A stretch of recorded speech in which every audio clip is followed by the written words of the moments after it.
A lot of people, they look at all the other influencers out there and they compare themselves. They're like, oh, I'm not like that. Dude, I just look at me and how can I beat me every day? How can I be the best me? Yeah. Forget the other shit. Because with social media, you see all this stuff. It's like, dude, I don't have enough followers. Yeah. But you can tomorrow buy followers. You can buy likes. You can buy views. I know influencers with a lot of followers that make no money because they don't know how to monetize it. That doesn't mean anything. You just need the right followers. You need the right offer. You need the right value to give. And again, going back to what am I going to talk about? Well, talk about things you like and then provide value, but also ask yourself, what do you want to be known for and who do you want to be known to? And then you speak to those people. Well, shit, let's start with that, man. Let's jump into Brandon's masterclass. Yeah. He's always rolling anyway. Yeah, man. So baby. we always catch these first few moments without any thought of there being a recording happening. But dude, I'm fired up, man. I'm fired up. You know why I'm fired up? Because I have got to know you for 4 years now. Longer than that. 5 years, 6 years. Oh, wow. Getting a little more gray over here, brother. Dude, we were little kids when we first met. We're getting older. It's always fun though. Like we've had fun times around the country, whether we spent time in Florida, LA, everywhere. Vegas. Yeah. Denver. Remember that time you were in Denver? I saw you in Denver. Wow. So that was 2018 when we were doing the show. Yep. Yeah, I remember. I was in downtown. That's where I was staying. Yep. Holy shit. Where did we first meet though? Scottsdale. Oh, you came to I chased you down. You came to your event with Kevin? Yeah, you messaged me and you came to our fundraiser. Yeah. Yeah. Yeah. And then you were actually in a scene of the show, I think. A quick clip. It showed your face, I think. I don't know. Maybe. Yeah. It's been a while. You didn't get a what do you call those? The cameo? No, damn it. Credit. You didn't have me sign a waiver. No. Yeah. You can't use that, bro. Yeah. Well, cut off. Give me $50. Yeah. But no, it's crazy. You think about the time. It's fun to see. They'll say most people underestimate what they can do in 1 to 2 years, but is that the word? They overestimate what they can do in 1 to 2 years, underestimate what they can do in 5 to 10. Well, now 5 years, I look 10 years. You can do a lot in 5 to 10 years. Yeah. And it's not that long. Now that are you 30? How old are you? 38. 38. So I'm 34. So looking at, we're in our 30s. 5 years from now, you're 42. What is it? 43? 43. Yeah. I'm 39. Yeah. We're still very young. And you think about if you just stay focused and disciplined every single day, how that just adds up. And before you know it, you look back like, how the fuck did I even get here? Yeah. Yeah. You know what I mean? I think it's interesting you bring that up because I think a lot about that. I think when you're young and you're hungry and you're ambitious, I think you grossly underestimate what it really takes to get there and what the timetables really look like. Maybe you think the same. But I remember when I was 20, I was like, oh, it's going to happen in a couple of years. It's going to be so easy. And don't get me wrong. I think, and you probably have a lot to say about this too, that it is visually looks easier to make it happen now because of the advent of social media and the advancements of being able to see success. Yeah. But the reality is that there's a lot more that goes into it that makes it come to fruition. I think back when I was like 21, 22, where I wanted to be in like 3 or 4 years, and I didn't even get close to it. It took me like 8 years.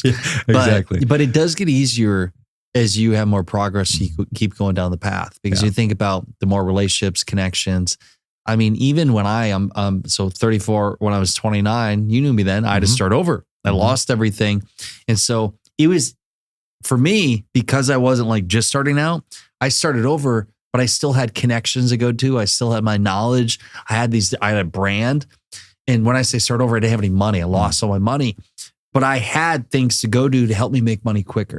Because when I was younger, it was harder for me to make money because I didn't have enough value and reputation built up. Right. So it does come easier as you get older and you get more time down the path. Yeah.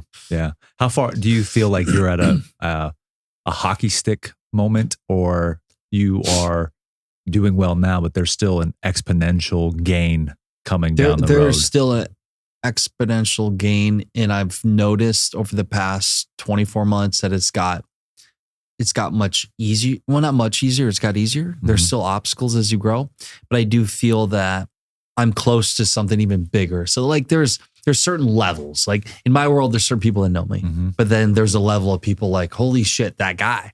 And so I'm not that guy yet. I'm becoming that guy. And so I'm just staying on the path. Yeah. I'm following my own discipline plan. I'm making money. I'm helping people. I'm doing the right things in alignment. I'm not cutting corners. I see so many people out there cut corners, and I'm just doing in my lane. Yeah. Think about how hard a lot of people, they look at all the other influencers out there and they compare themselves. They're like, oh, I'm not like that. Dude, I just look at me and how can I beat me every day? How can I be the best me? Yeah. Forget the other shit. Because with social media, you see all this stuff. It's like, dude, I don't have enough followers. Yeah. But you can tomorrow buy followers. You can buy likes. You can buy views. I know influencers with a lot of followers that make no money because they don't know how to monetize it. That doesn't mean anything. You just need the right followers. You need the right offer. You need the right value to give. And again, going back to what am I going to talk about? Well, talk about things you like and then provide value, but also ask yourself, what do you want to be known for and who do you want to be known to? And then you speak to those people. And so a lot of people don't think through that. They see I give the Jake Paul example. So Jake Paul, you see him now, he's a fighter, right? Well, before that, he did YouTube, which still does. Even before that, Bizarrevark. Jake Paul now is this whole nother level. I knew Jake Paul 6 years ago. I had him on my podcast show. I became friends with him. Jake came and I flew him out to Iowa. He spoke at my event. First ever keynote he gave was at my event. I got to know Jake. I haven't talked to him in probably 3 or 4 years.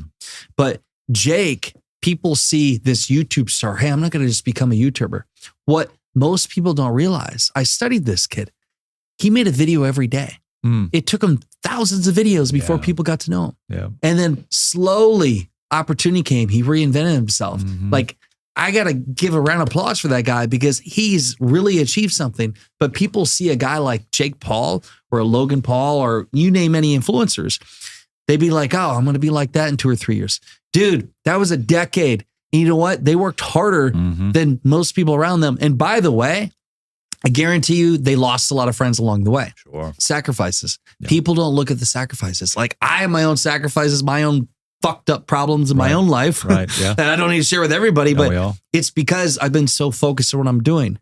So I don't know what the question was or a topic, but I don't think, look, man, this is the beautiful part about where we're at right now, man. We're catching up at the same time we're recording, man. We haven't seen each other in some minutes now, but do you think Jake Paul always wanted to become a boxer? Do you think that was part of a master plan? Or do you think that because he kept having evolving success, he realized like, oh, I like to Well, most people don't know Jake Paul and Logan Paul were state wrestlers.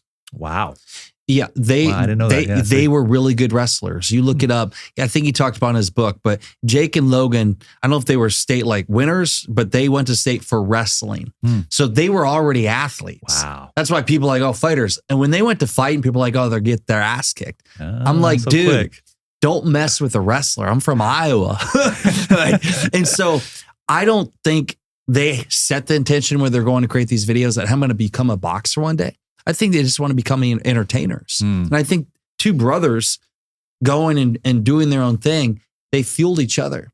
Logan did his thing. Jake did his thing. They do it together. Like, it's such a unique duo.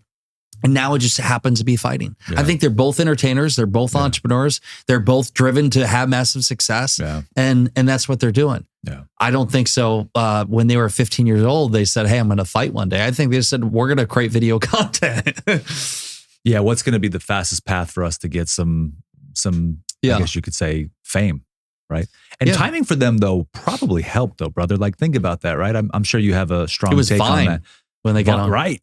But then it was, I do believe that there was an era before, who did I say this with?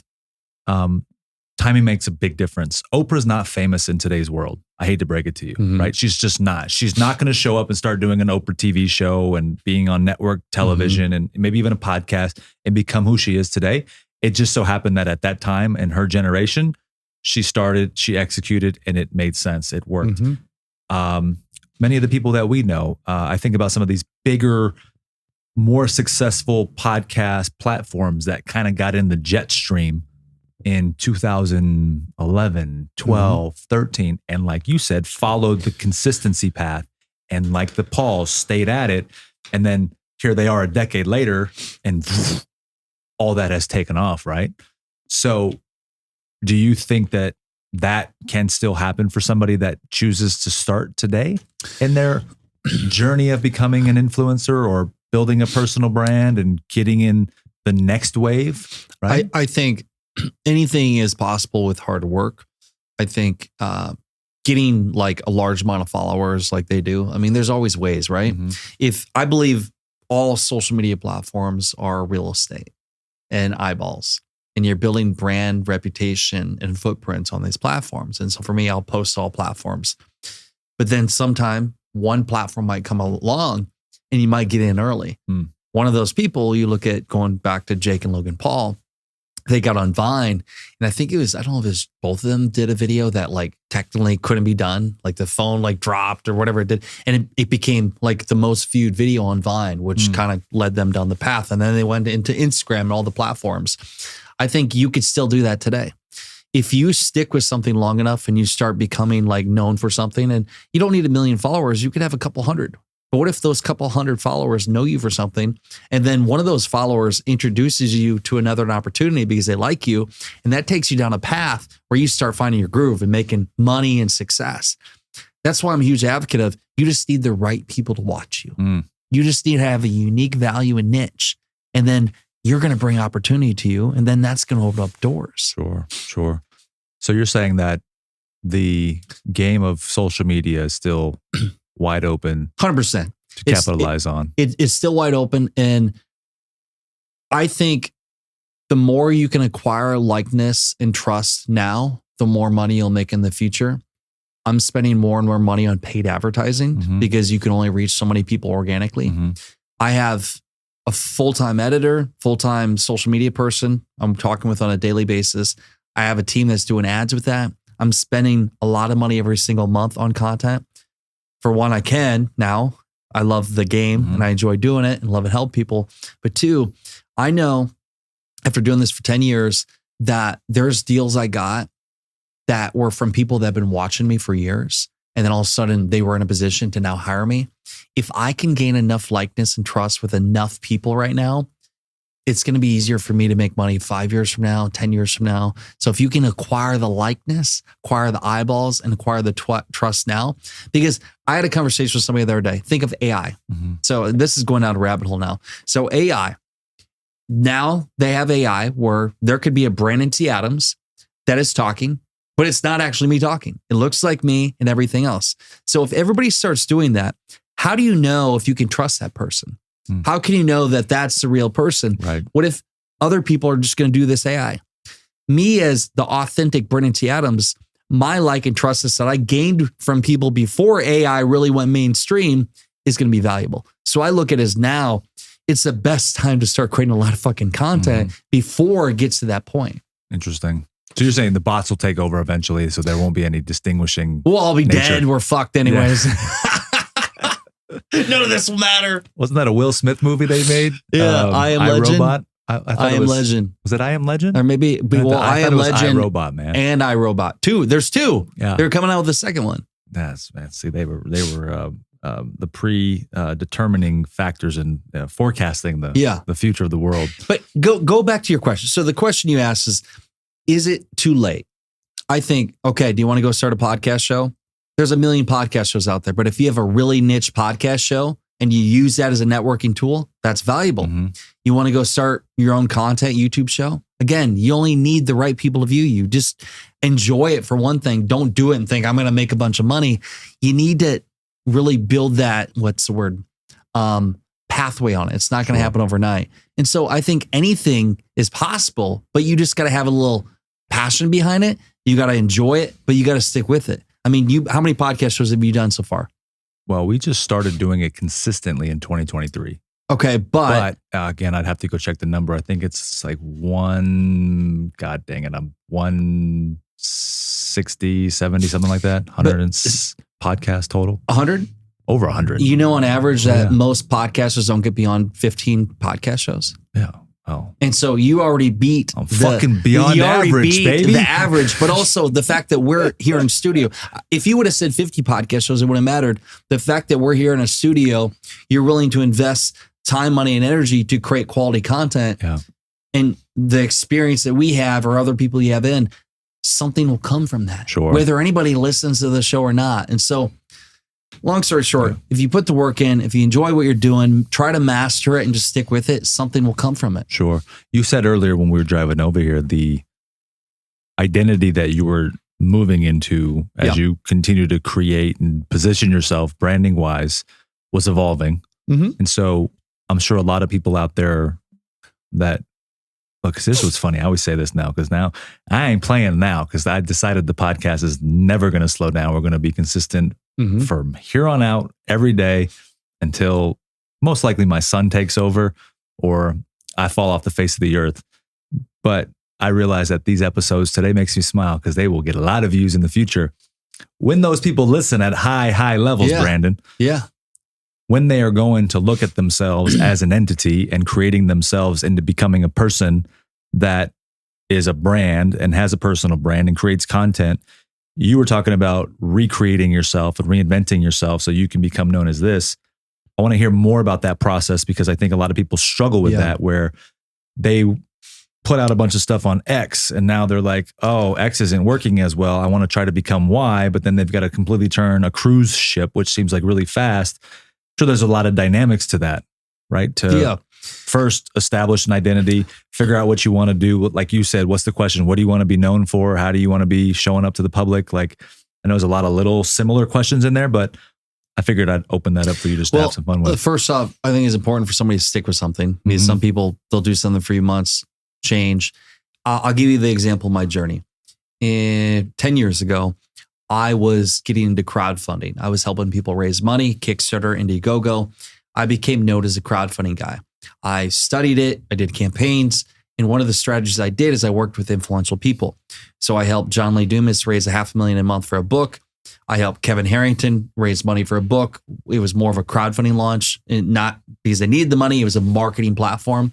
I helped all these different people raise money through crowdfunding. I was the crowdfunding expert. I was building my brand as a crowdfunding expert. So what did I do? I talked about crowdfunding. I wrote a book on crowdfunding. I did a podcast show on crowdfunding. I went on TV, and that was my brand. As I slowly transitioned, I realized I didn't want to be known as a crowdfunding expert anymore. So and by the way, I was interviewing people the whole time through my podcast, hundreds of interviews. So I was building connections, relationships. I slowly transitioned into the TV host and video production guy because what I learned is during crowdfunding, the key component to raising the money was the video that we created. We created a video on the landing page that told a story and got people captivating enough to give us money. But also in the paid ads that we did back then, we were driving people to a page to buy. And so once I realized that, okay, I'm like, hey, I want to do more video content, but also I had a desire to be in front of the camera. So I started doing the video stuff. And then what did I start doing? I changed the narrative. Instead of me talking about crowdfunding, I talked about video production. I did TV shows. I spent millions of dollars of my own money on video content. I immersed myself and I became known as the video guy. I had celebrities saying I was a video guy. I showed the world. So now here today, 2024, what we're saying in the car is now looking where I want to be. There's certain things I won't do now because I don't want to be seen as an old guy, that guy before. I want to be seen to be real transparent.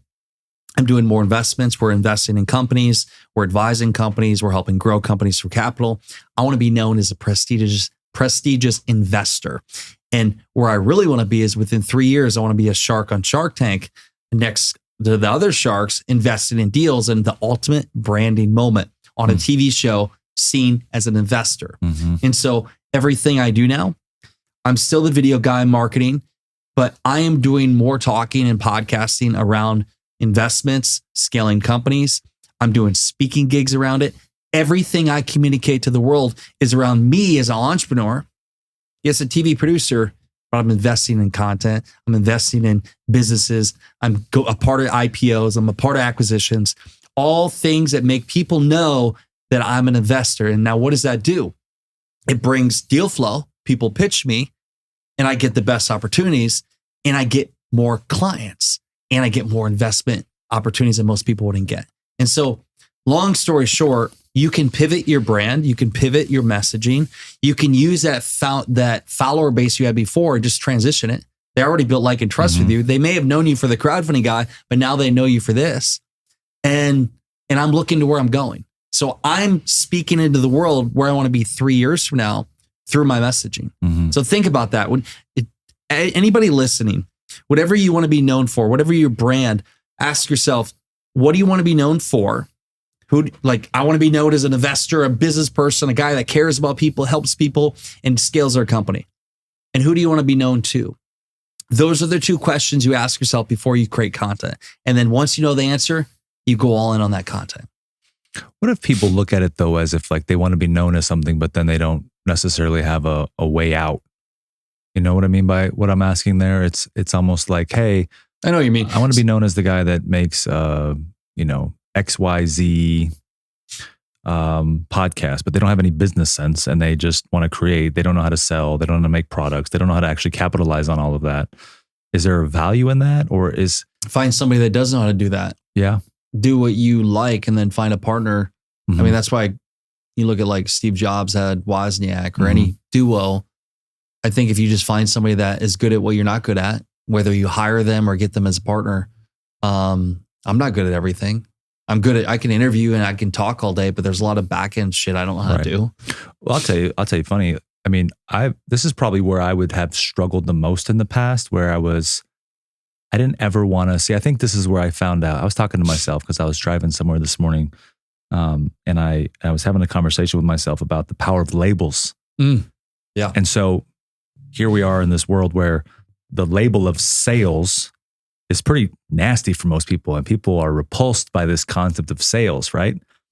And here I was with this incredible skill, and as you know, I can do it at the highest level, and you can throw me in anywhere, and we'd have a deal coming together, figuring it out on the sales side. Money Manny. Hey, I read your letters. Yeah. That's right. See, the old lady got me in trouble there with that letter out there, and so I kind of avoided that whole concept of wanting to put sales content out, because for a while I was like, I don't want to be known as a sales guy. But then I realized the one thing that would probably and is still bringing me the most amount of money, if I maxed that out and I actually showed the world what I was doing and how I was capable of doing it, it would make me far wealthier than I would be as if I was trying to just do something I like. I love this. I like this. Do I love sales? I had to reposition it, reestablish what it meant to me. It's communication to me. It's connection. It's all these other things, right? But from that lens, Brandon, it could be difficult for somebody to be like, fuck, it's like, even me, I didn't want to go out and start making the sales content because I didn't want to be seen as that. But then I was like, well, you're basically shitting on the fact that you're really good at something and that you can help a lot of people with something.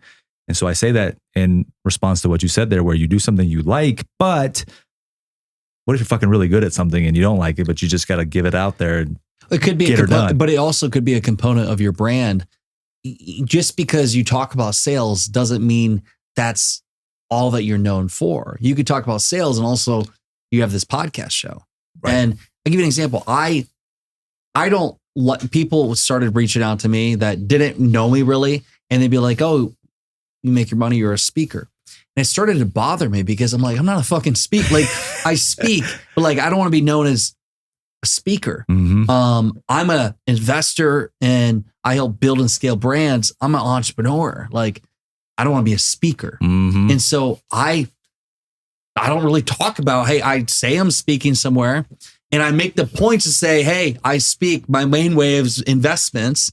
I actually took down, I can't remember. I think I took off my profile speaker because I got tired of it. But that was a message that I must have been portraying. So the market told me that. A good exercise is when you're meeting people and they follow you, ask them about, what do you notice about my content? Or what do you think I do? Or, that's good. And then you get that feedback and it's like, interesting. Like I am always data mining from people around me, and people, like even when I'm in the Uber or whatever it is, I ask questions because I'm curious. I want to get some data so then I can learn how to better create content, better articulate things. I like that, man. That made me think a little bit about the feedback loop of questioning what you don't see because you're on the inside of it and you can't see outward the same way someone on the outward can see at you because they're looking at it differently. That's a mouthful right there, That folks. is, Try to catch up with that one, but it wow. makes a lot of sense if you slow it down. Blow your mind. Yeah. Didn't try to. All right, man, let's talk about what you do then from a investing, advising, business deal standpoint, because that stuff's all fascinating. Obviously, you're one of the lucky few that has arguably one of the greatest mentors ever in that space, dude. So I think that, I think we both value that understanding of a great mentor so well that we know that the contribution that has made to us is, it's priceless, one would say. Is. And so Kevin, for you, has obviously been around and teaching, I'm sure teaching you a ton. So what has that transpired into for you, where you've now become your own individual investor and now looking at life and business through a different lens? Because I'm sure you didn't start off that way, right? You started off as like, I want an entrepreneur. I got a product. You had your Arctic stick, right? Was that right? It was my invention. Yeah, right. So you started there. You're not probably thinking about how to put deals together and advise companies and all this stuff, right? No. So kind of tell us about that genesis, because that's interesting to me. Yeah, I just want to make money early on. I was an entrepreneur to make money. I didn't think I'd go into the other stuff. And my thing is, find somebody who's already achieved what you want to achieve, get them as a mentor, and then figure out how to get into business with them. So Kevin Harrington, original shark of Shark Tank, 2 seasons on Shark Tank. He's vested over 1,000 deals. He's taken 23 companies over 100 million. One of the biggest deals he was part of, founding board member of Celsius energy drink, from 10-cent stock to now, I think 180. I mean, it's split like 3 ways. $13 billion company. So I see all this. I hear the stories with him. We travel the world together, speaking in Vegas now. We're speaking this weekend. But I soaked up so much from him. And so it made me look differently about how I made money, how I leveraged talent and resources to make money while I sleep, how you put the right partnerships together and you get a piece of the deal, how you can get on a cap table without having to actually bring cash to the table, but also you just bring resources to the table, how you think about where you put your money, partnerships, dream team. These are all things I think about. And so you asked me, what do I do today? I build and scale brands, and I also invest in companies with either my own capital or collaborative capital, or my ability to raise money for the company to scale it. And then I get a piece of the upside. And so we have public companies that we're a part of that we helped as it went public. We have private companies. We have companies in AI space. We have telemedicine companies. We have, I have about 30 some investments. I'm now making probably 1 to 2 a month now, whether I'm putting my own money in or we're getting granted equity. And so that's what I do. On the building and scaling brands, we have a company called Accelerate Media Group, where we have a whole team. We can do a video production, launch our podcast show. Heck, we can do a TV show, you name it. So we work with CEOs and founders and scaling their brand, because I did it for now 14 years. I built my own brand. Now we help other people build brands. And that's actually that's a huge component in helping a company scale, because if you can build the brand of the CEO or founder, it'll actually elevate the company. Because think about, we're doing road shows and we're raising money. You look at Gary Vee, for example. He built out his brand, and people hire VaynerMedia. We're doing road shows. We're raising money for a company. If the CEO has a brand built and he has like and trust online, people are going to be more likely to invest in that company. And so those two kind of combine with each other. And it's fun. I mean, we just recently invested in a consumer product fund called Cypress. It's got an energy drink in it, which fingers crossed is like a Celsius. It's got just other products within the fund. So we're raising money for a fund. We're helping the different companies within the fund. This shit's fun. I enjoy it. And we're helping people. Think about it. If those companies succeed, they're making money for everybody involved. We're all making money. We're doing good to the world. They're all doing good. I'm not going to invest in anything like a cigarette company or something that would make my health bad. We're investing in things that are making the world a better place, and we're getting returns in the process. Talk to me about the shift that you had to go through mentally to understand and see that as a now new identity, right? Because when you're creating video content and you're doing crowdfunding and you're trying to make money, well, sure, those are just, we said it in the car a few minutes ago, kind of transactional things.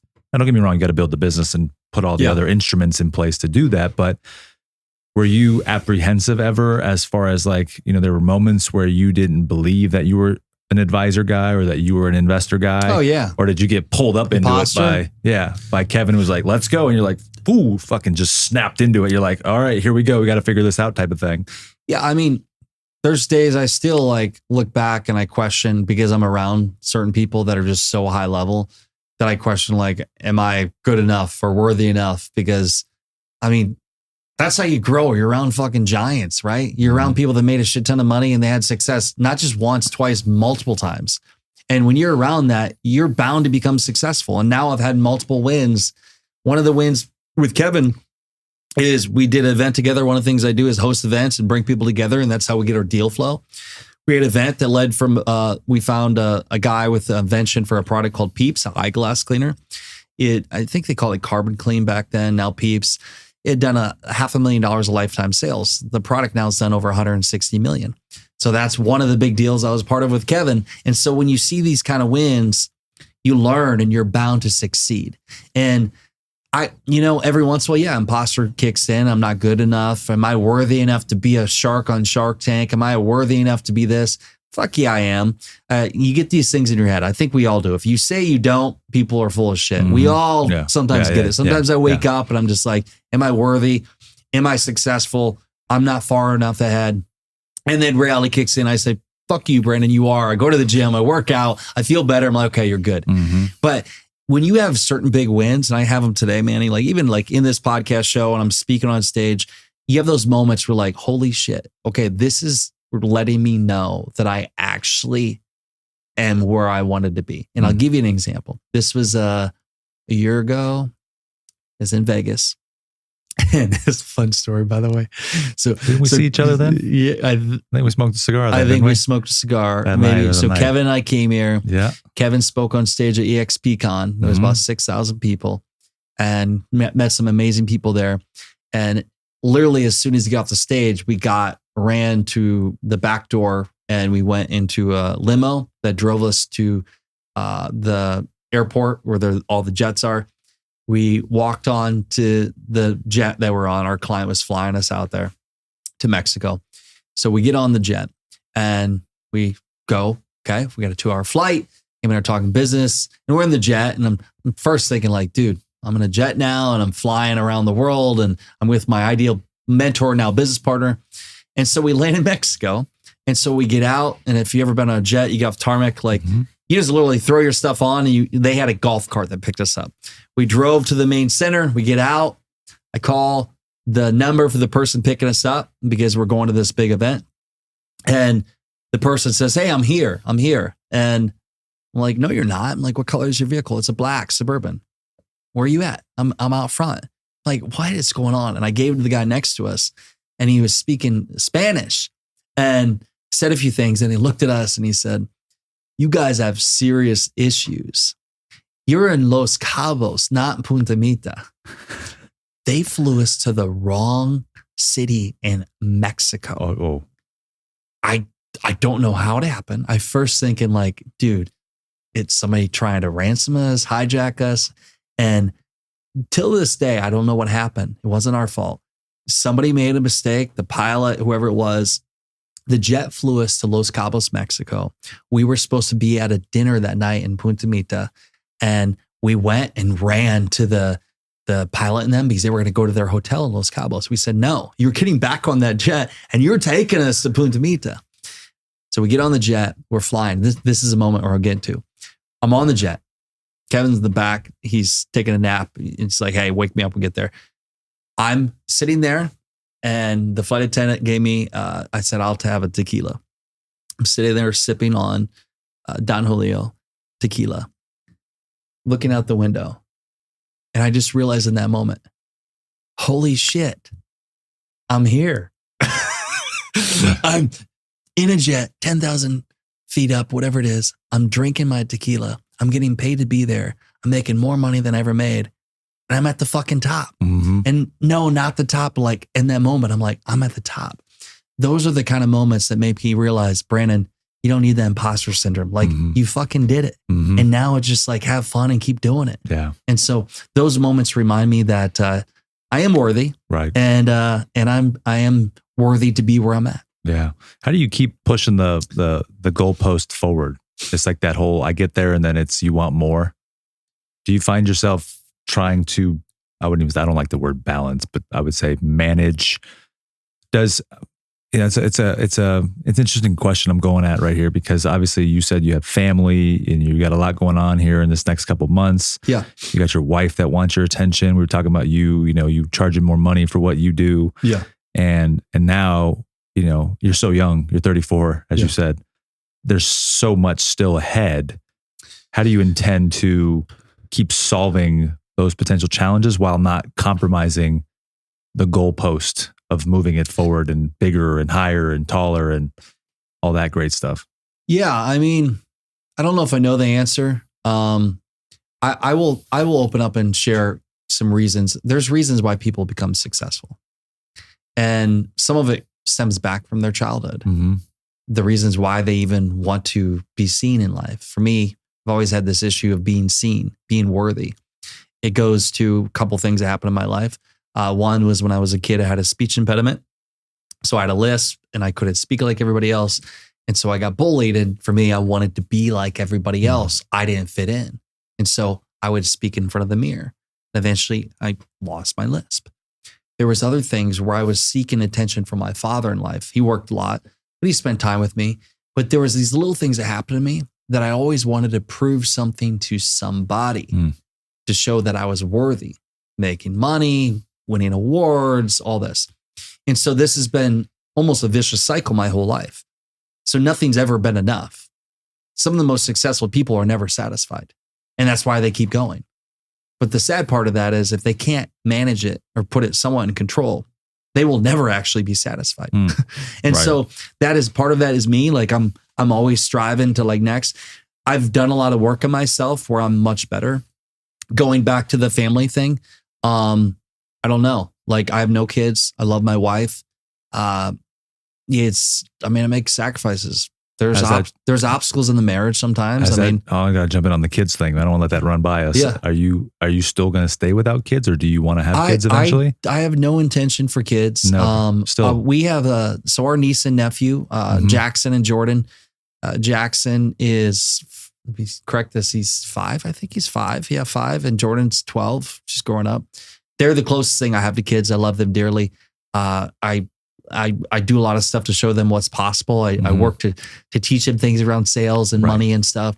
But no, I don't have my own kids. And I purposely, for me, and I say maybe I'm selfish in this, I do know, and people listening might now like reach out to me and be like, no, you're wrong. This is a different perspective, because I have friends who have kids. You have a kid, and they say it motivates them more than ever to like have success for their children. Then there's a side of when you have a kid, there's a lot of work. Like you no longer can just be you. You have to take care of this other human. Yep. And so for me, I didn't want to be the person that had a kid and then traveled all the time and didn't stop, because I will tell you, I'll be honest, I won't stop. Like I would have a nanny. Yep. I wouldn't be home that much. And so I don't want to be the absent father. So now I just know I'm not having kids. But you have the ability to, now that you have money and you've made money, to hire that if you needed to, and to bring your kid along with you. I could. Now the fucked up side is me thinking like I could do that, but then if I have the kid, then it's going to take my eye off the focus, even though I'd love the kid dearly. Yeah. Like I'm in such a lane right now. There is no part of me that wants to have a kid. Yeah. And I love kids. I think I'd be an amazing father. But like, I am so focused on what I want. My kids are the businesses, the CEOs, business partners, everybody I work with. And I see my business partners, some of them, they have kids, and I see it takes a toll on them.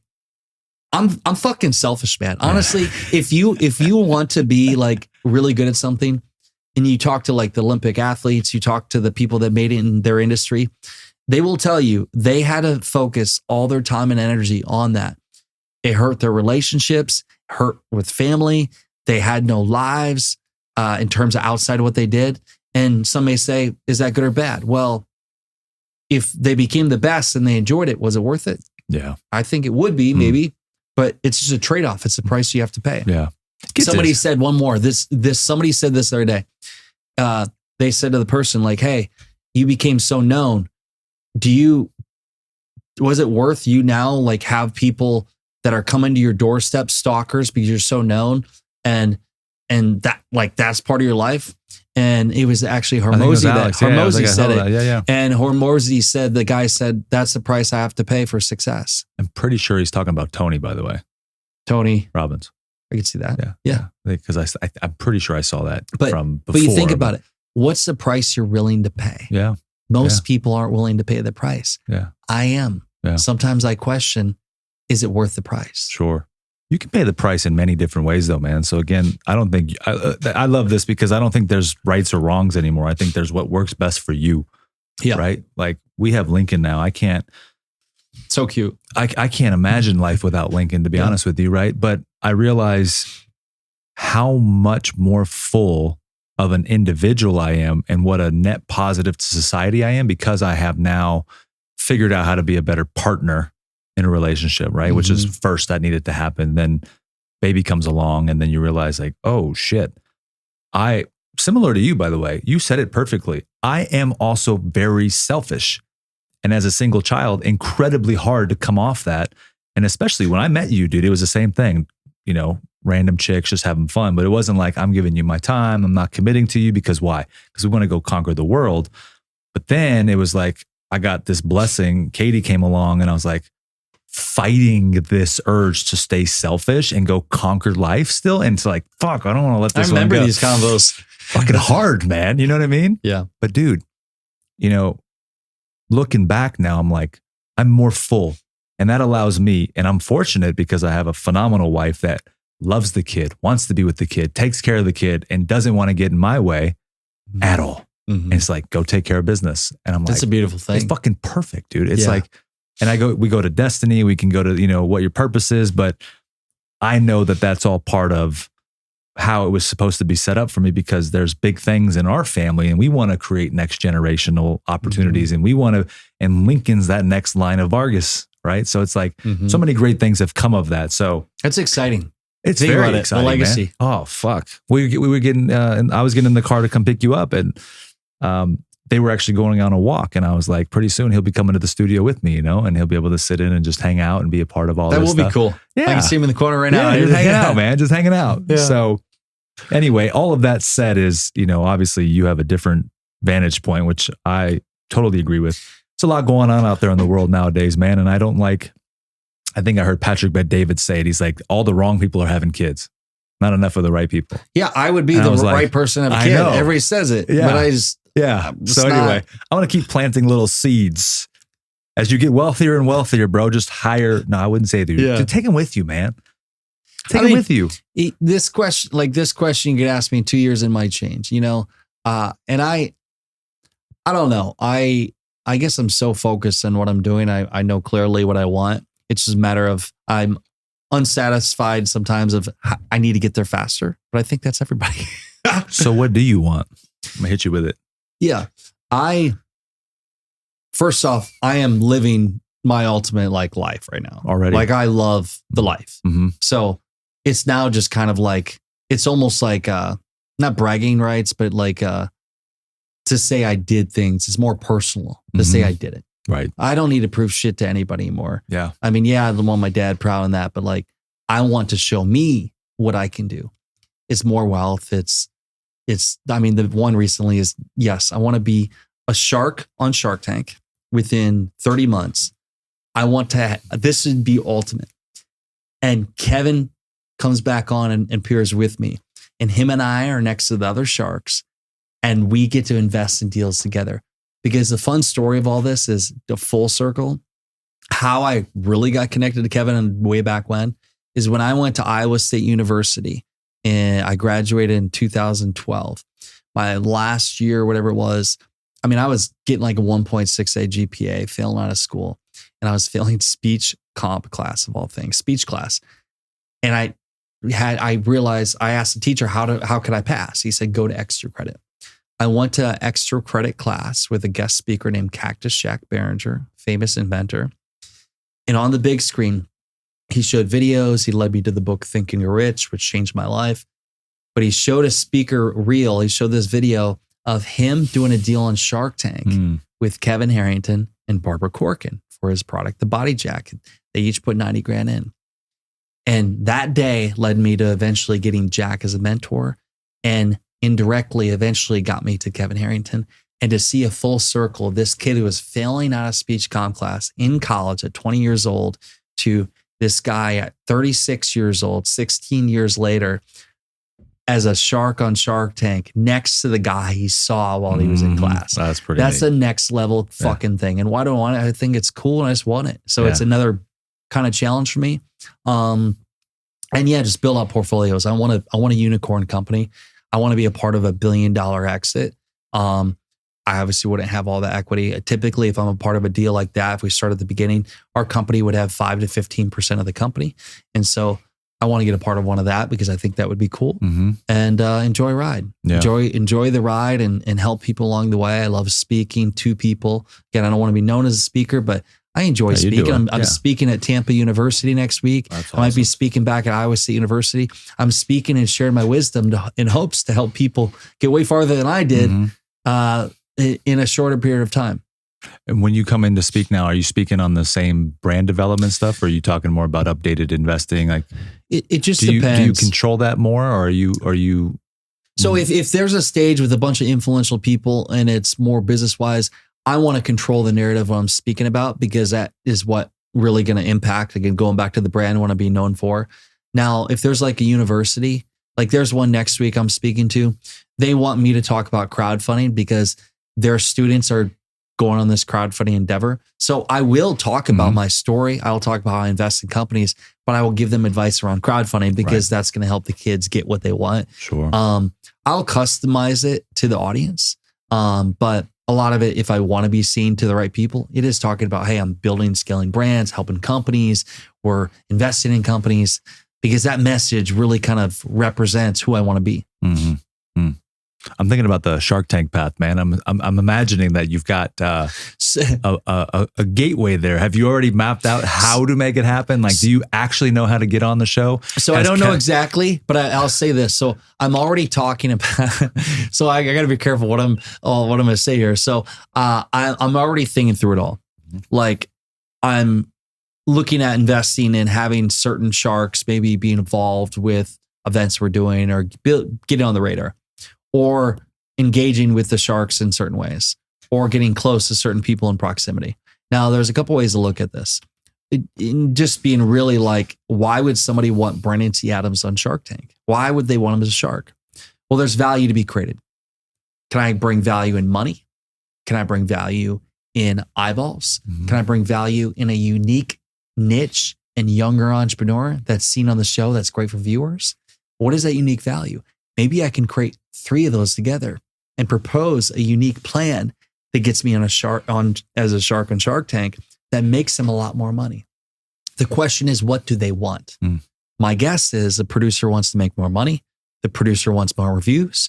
They want more sponsors. They want more entertainment. So if I can bring all that to them in a unique way, why would they not want me on the show? Even if it was 2 or 3 episodes. Right. And so I'm thinking through that now. How can I approach it in the right ways to get exactly what I want and give them what they want? So it's a win. It's a good business deal. Didn't you do something not too dissimilar with Netflix, where your crazy ass went down there and tried to get them? And didn't you actually go to Netflix? Yeah, that was so. Or try to pitch your TV show. I love this stuff, by the way. This is how you do it. I went to, so we created the show Success in Your City, a docuseries all around the question success. What is success? Did in 2018. I funded most of it with my own money, traveling the country, filming in different cities, many different amazing stories. We won some Emmys for the show. But when we got done, I didn't have a distribution deal when I filmed it. So build it and it will come. I funded the whole show because I believed in it. And then we went and pitched it. I couldn't get anybody at Netflix to want to talk to me, but also I had people that would pitch it, but they wanted to take what we shot and they wanted to focus the show more around Samantha and I, my wife, and reality side, like something that I didn't want to be represented online. I don't care how many people watch it. I didn't want to be seen as that because, again, going back to the brand. And so I said no to those things. And I said, fuck it. I'm going to go to Netflix and show up. And I even talked to some very known producer friends and asked their advice. And they said, well, it's very unlikely you're going to get in. But if you do, sell the sizzle, not the steak. The whole saying is sell intriguing stuff, high level, get their attention. And then if they're interested, talk further. So what I did was Samantha and I, we had launched a book, which you know about, The Road to Success, which is about the show too. So we had a book around it. We had the show, everything else. We shipped to 4 executives in Netflix, spent a lot of money to ensure they had a sign for it. We sent written letters with thumb drives with a video from us. And then this kind of maybe went off the wrong way, but I sent written press release as if it was real. And it shows a picture of my wife and I, and it says, Netflix does deal and they're redefining success. And I wrote a whole article and obviously said it was a mock-up to give them an idea. And I sent this to them. And so I sent it 3 days before I arrived. I booked a flight. I was living in Minnesota at the time. I flew and I was on a plane. This is when I was like, fuck, what am I doing? So I'm on a plane to go to California. So Los Gatos was the one location. So I flew into I think I flew into San Francisco or something, got there like 1 a.m., drove 2 hours to stay with a friend in Los Gatos. And that next morning, I showed up to Netflix. I first go to Netflix. The place was under construction. I go to the other place. I showed up and I go in. My heart's beat. I'm like, dude, what am I going to do? And so I go to the front desk, and as confident as could be, I say to them, and you walk in, by the way, there's all these Emmys and all this stuff. And I say, hey, my name is Brennan C. Adams. I'm here to see so-and-so. I had a specific name. And they said, do you have a meeting? I said, no, we don't have a meeting, but I sent them a package and they have my email. And they said, well, if you don't have a meeting scheduled, then I said, I traveled all across the country to get here. They have something. Can I just send them an email here right quick? And they're like, sure, you can. Within a minute, security came and he came up to me, and dude, he just he thought I was probably gonna be a bad guy. He came up to me. He's like, hey, started walking me out of the building. And he asked for my ID and everything. And he's like, what are you doing here? I'm like, I created a show and I want to meet some people. He's like, you can't just show up. That's not how things work. And I thought to myself, well, how does it work? I mean, in business, you do what you got to fucking do. Yeah, exactly. And so he escorted me out and I documented the whole journey. I didn't film when I went in because that would be very disrespectful. So after I left, because I filmed right before I went in, hey, I'm going in, guys. And I posted all on social media. And then when I left, I recorded and I said, hey, I'm like, hey guys, I just got escorted out. I didn't get the connection, but I'm not giving up. And within, dude, so many people, tens of thousands of people were watching this. So many people reach out to me. Within 3 hours, I had people from networks reaching out. I had emails to the top executives. They really wanted to help me. And then this is where the dark side came. So here I am, this guy trying to get his show going. I got put into a group where there was a bunch of these actors, but it was some women's group that hated on clearly Ben. And people started trolling me and said, you piece of shit. Why would you go to Netflix? You're a stalker. What are you going to go shoot up a group? Making me feel like I'm going to do something bad. They were saying so many mean comments. I wrote them in my book, by the way. I have dozens and dozens of comments of calling me a piece of shit, entitled white man going in to go pitch his show. Who would do this? Nobody would watch it. You're blackballed. That was another one. You're blackballed. You're fucked. Nobody's ever, they know who you are now. You're plastered in the thing. You're never going to get a deal. That night, I started thinking to myself, did I just make a mistake? And it really got to me at first. But then I realized I didn't. I overcame a fear because I knew if I didn't go, I knew that there was a very small chance I was going to meet him by Netflix. But I knew if I didn't do it, I would always wonder what if. Mm-hmm. And now to this day, people still bring up the Netflix story, which it'll be funny one day when I meet those guys. And it was worth it. I got so much attention. I got right contacts. It actually resulted in things. I never got the show on Netflix, but I don't care. We launched on Amazon Prime. Show is out. It's no longer on Prime. The show is actually, it's done now. I released it we just decided to completely take the show down. It was a successful show. We got a book now from it. I learned a lot, but the Netflix journey really taught me that if you want to do something, just do it. And if it's not going to kill you, who cares? Yeah. Don't give a fuck what people say, whether they think you're a piece of shit or whatever. They're going to say that anyways. And I felt free, even though I didn't get my deal. Right. I did it. Right. And I think so many people, they always wonder what if in life. And that was one example of my life that I never wanted to be the what if. It started from doing the show. I traveled the country, did the show. People question me, why are you doing the show? Why are you spending $500,000 on a show? Why are you almost going bankrupt in the process? Because I believe in it. Why? I don't need a reason. Right. I did it. Got the show out, won some Emmys, did the book. I started finding success with it.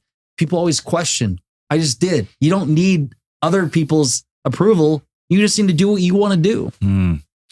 I love that, man. Tell me about these characters again who were giving you shit. Who were they? If you actually go down the post, you can still see them. It's in my book. People, they were random people. There was a group that I got put in that I guess are Hollywood people. How did they find out? They said, this isn't how you do it in Hollywood.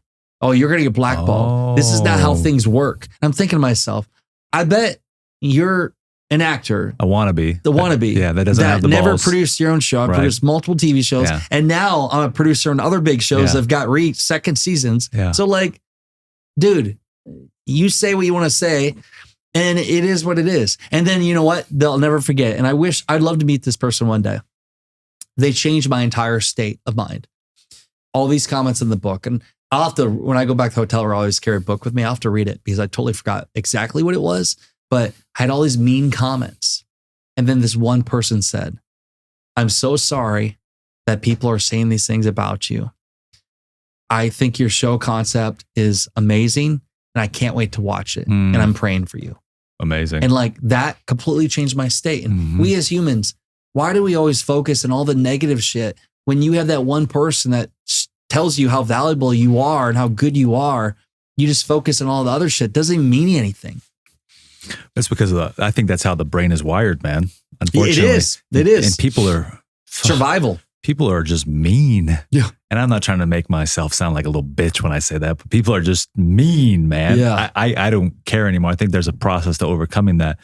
But I say that in the context of like we're clearly in that world now where everybody is very much a coward. I posted a YouTube short. I think it was the one that I think you commented on Facebook. Which one was it? I remember. The one where I was getting somebody, I was interacting with the guy and the whole group. And I said, you're blessed, say you're blessed to your neighbor. And then, oh, that was funny. Yeah, that one. But I posted it on YouTube and let me look at it real quick because it's kind of funny. I actually laughed when I saw it. I said the title for this was "This Humor Makes You Instantly Likeable," right? Because it's a good title that was optimizing on SEO. And one of these people goes, "You're not likable." And I just think about it, I'm like, how upset in your life are you, man, to just be on the internet talking shit? You know, one thing it's to look unfortunate nowadays, man. And if somebody's, I want to make sure I say this. If you are listening to this and you know somebody like that, or if you are that person, obviously it's not easy. There's some pain that you're in. You're suffering to some extent. You're going through something, and I get it because I've been through it. But by God, please just do your best to rise up above that, to be the person that actually can legitimately give credit or compliment or say good things, because we need more of that. That's what I was getting at. We need more of this to come to life because I think we're at risk right now with a bunch of pussies, unfortunately. Yeah. That what you just said is exactly what I was going to say is people that say those comments is how they feel about themselves. And they're actually sad people. And now I feel bad for them. It's like, I pray for my haters. I love my fans. I pray for my haters because they're just deflecting how they feel about themselves. Totally. Which is sad. Yeah. Like, and don't get me wrong, man. I'm also at a point now in my life where I also don't have a problem saying shit that I think is true about situations that I've experienced with regards to situations or interactions or people. Yeah. Whereas, like, look, man, like I'm just telling you that person's a piece of shit because that's how I feel about them. Take it or leave it, right? at the end of the day. I think as you get older, you realize that you're just going to fucking say what it is because it's like, whatever. Yeah. They don't like me. But we're in that weird age where we're still in our 30s and we're like, we're not that fucking old yet, man. We got a long way to go, man. Yeah. Like we're talking about like 50s and 60-year-olds. How old's Kevin? Then when they get to 60s, they're like, how Kevin's in his 60s, right? Yeah, he's in his 60s. Wow. See, dude? He doesn't look it. Like, dude, you got a whole lifetime before you get to him.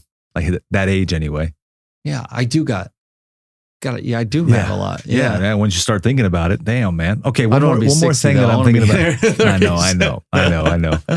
Another thing that I thought about that I think would be great for people to hear is when we were in Tampa together, or I should say St. Pete, I know Samantha was there, and I believe she was telling us a story about you or her writing the big check for the event you were doing, and you're like fucking nervous because it was a big check you were writing for the artist that was going to come in. I would love for you to tell that story because I think there's a lot to be learned from those types of lessons as well.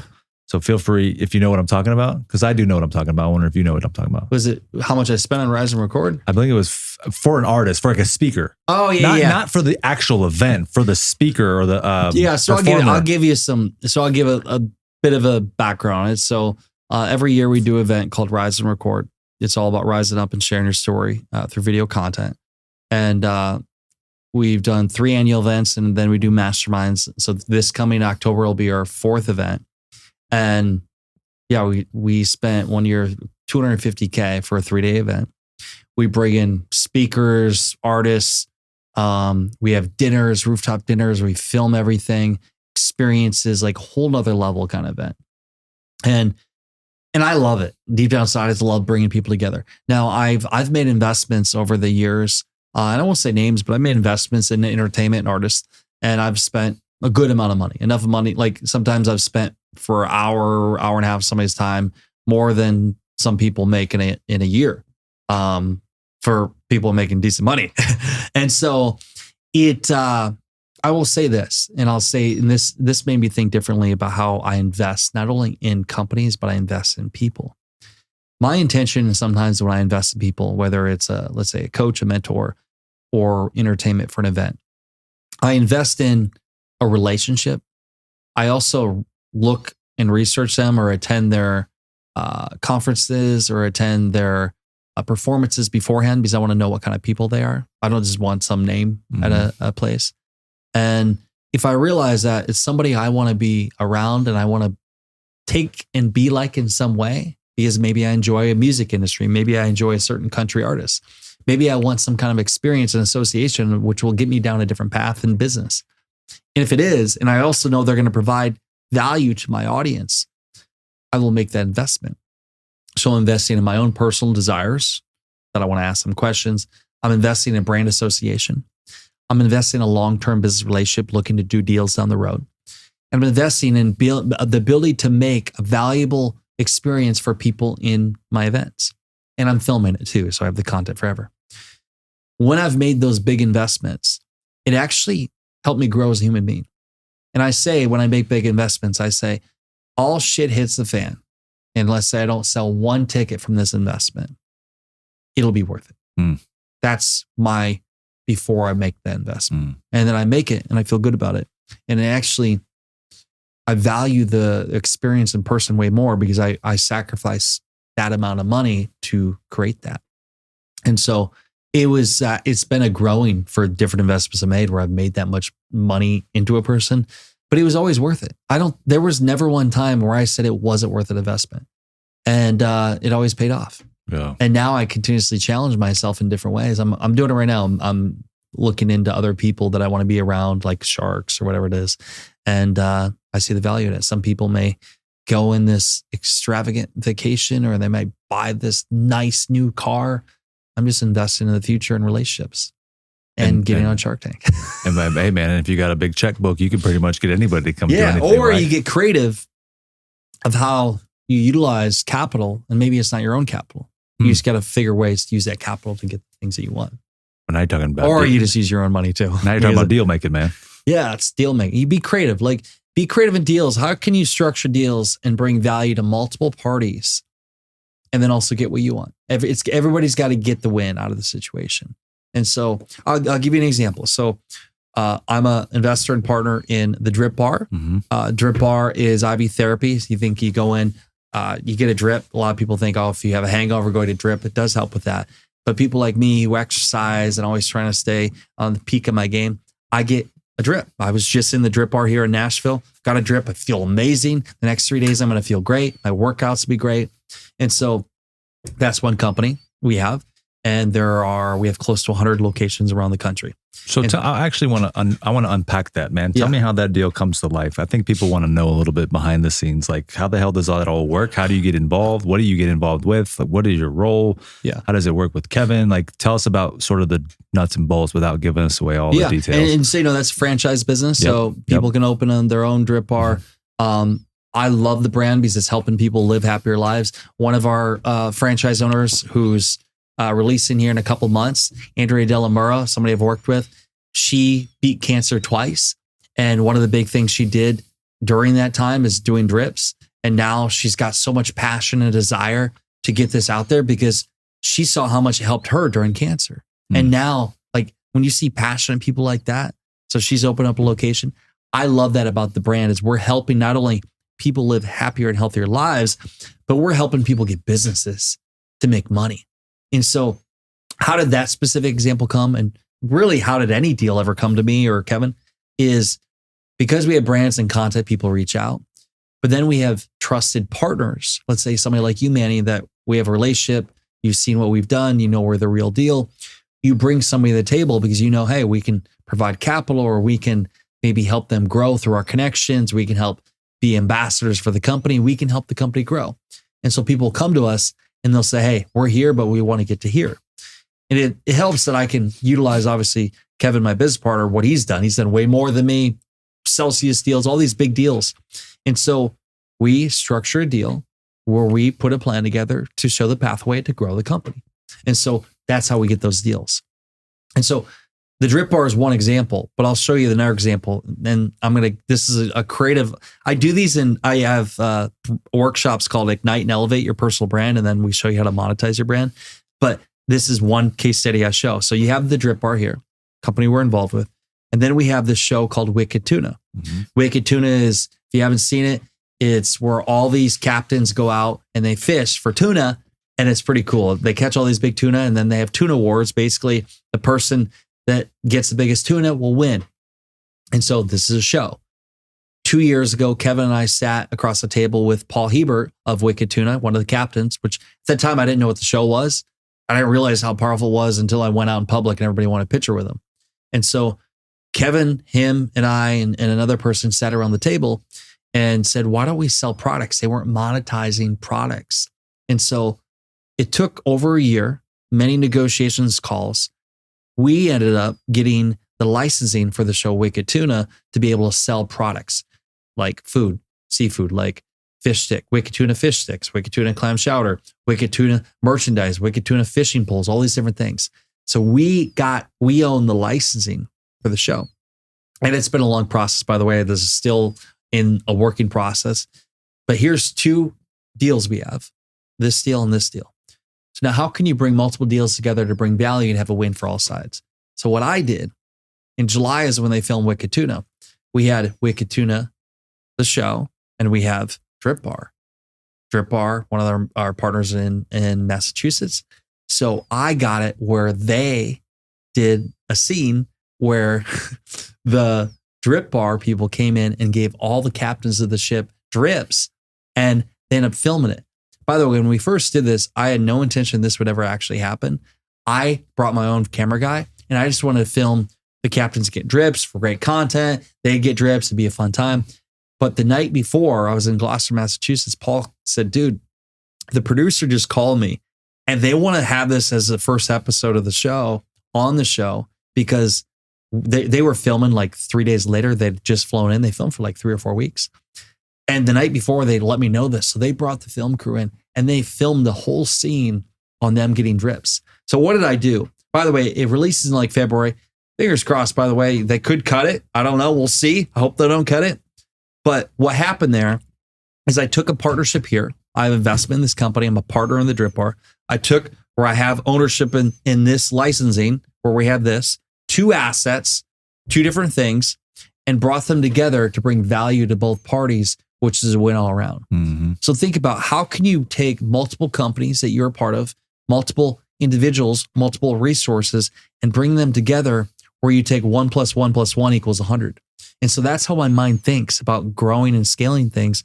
How can I take companies that I'm a partner in and create unique partnerships with them where it helps this company I have investment in grow, this company I have investment grow, they all grow, we're all winners. And so that's how my mind thinks. And I learned that from Kevin, and now I'm always thinking differently. I could tell a bunch of stories on this, but like, how can you synergetically grow things together and everybody wins? Yeah.